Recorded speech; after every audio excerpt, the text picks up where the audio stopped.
What's up mga homes? So, ayan mga homes, no? Ito yung motor na ginagawa natin. Itong RS 660 na to. Ayan. So, update natin ngayon. Binaklas ko uli yung kaha niya. Dahil nagpakabit siya ng full exhaust.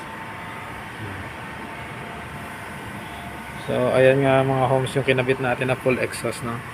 Yung SC project. Ayan, no? Ayan.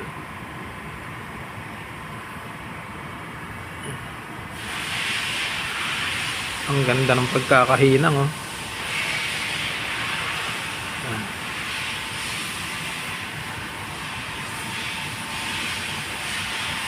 Bali itong RS660, bali 2 cylinder to mga homies. Ayan.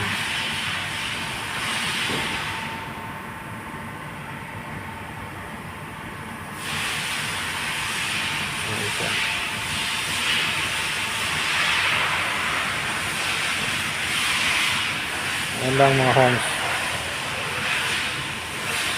Mamaya videoan ulit natin pag na kumpleto na natin lahat ng kaha niya.